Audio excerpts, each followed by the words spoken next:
Hello guys, स्वागत है आपका अपने यूट्यूब चैनल स्टडी विद अमन कुल में।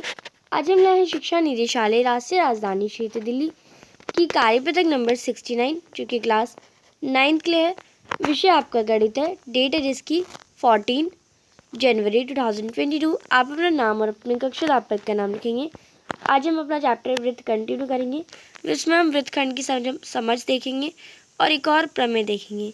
हम ये सीख चुके हैं कि एक चाप द्वारा जो केंद्र पर जो कोण बनते हैं, यानी एक चाप से ये जो कोण बनेगा वो आंतरिक कोण के जो अंदर वाला कोण होगा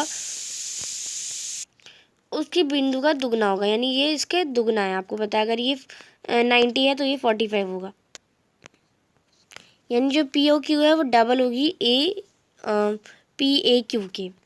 मान लीजिए कि आकृति पी और क्यू को मिलाकर एक आप समझ लीजिए अब एक जीवा बनती है पी क्यू।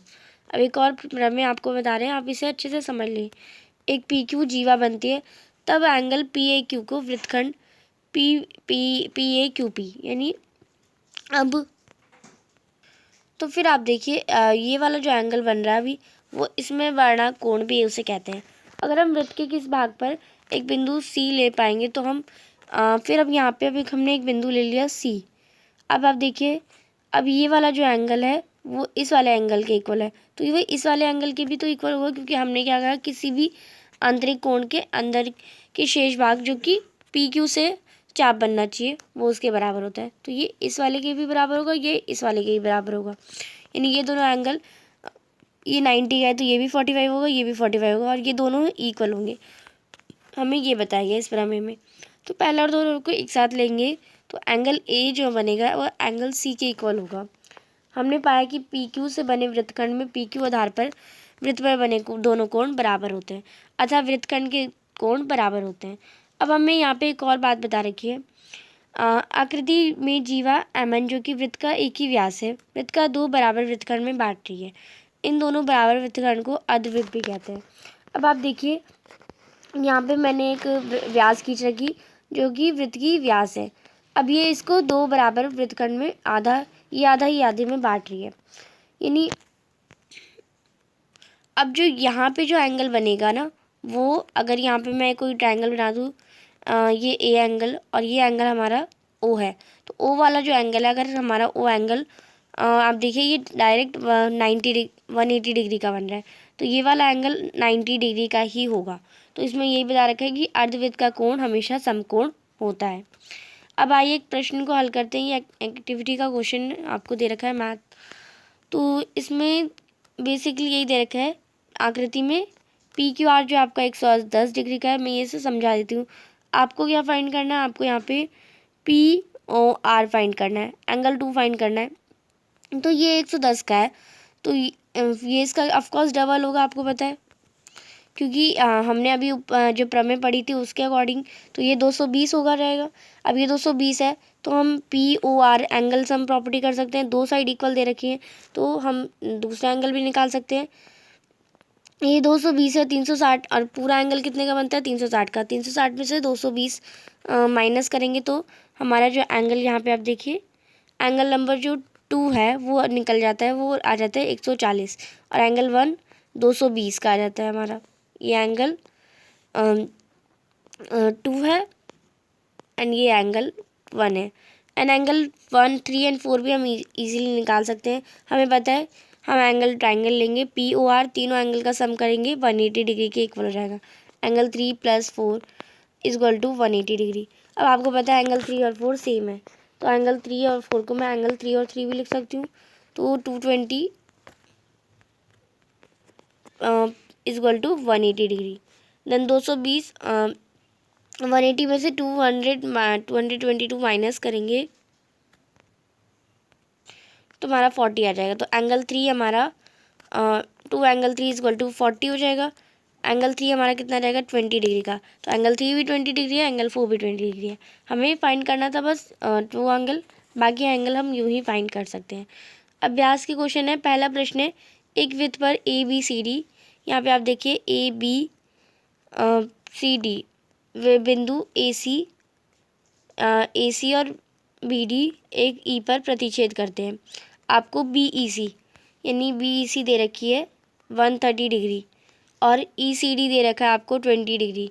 आपको BAC यानी ये वाला एंगल ज्ञात करना है। तो अभी हमने ऊपर जो पढ़ा था प्रमेय, उसके अकॉर्डिंग हम पहले से समझ लेते हैं।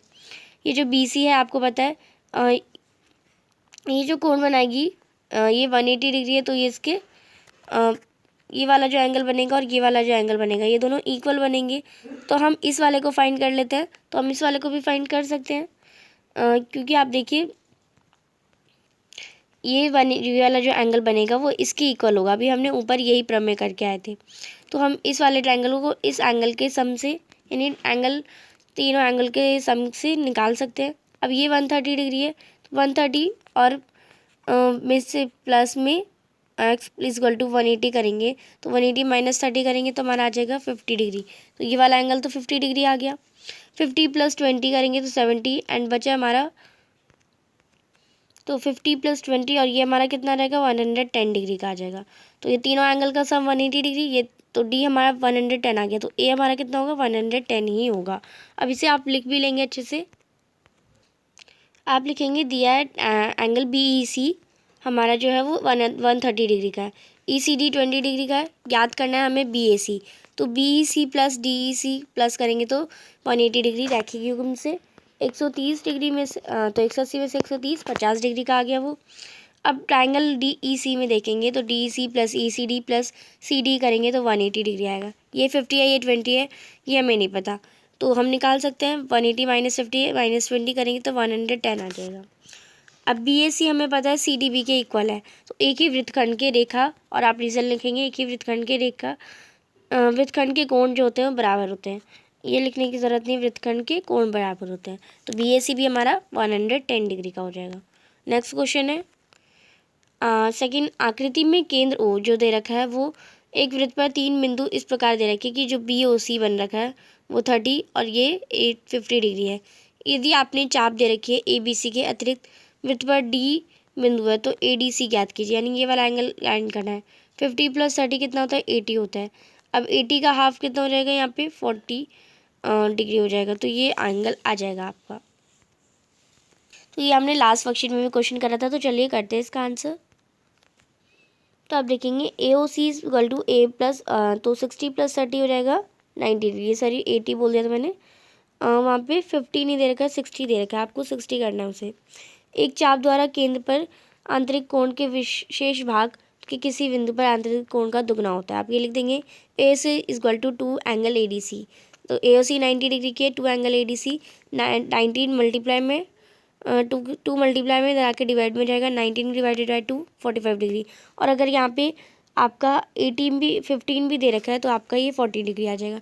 बस आपको एक बार क्वेश्चन को क्रॉस चेक कर लेना कि 50 डिग्री है या 60 डिग्री है, उसके अकॉर्डिंग आप आंसर कर सकते हैं। तो ये 90 की जगह 18/2 हो जाएगा एंड 40 डिग्री आंसर आ जाएगा। तो आप इसे कर लेंगे फिगर के साथ। तो ये थी आपकी आज की वर्कशीट। चैनल को अभी तक सब्सक्राइब नहीं किया तो प्लीज़ चैनल को सब्सक्राइब करें। Thanks for watching you, bye bye guys.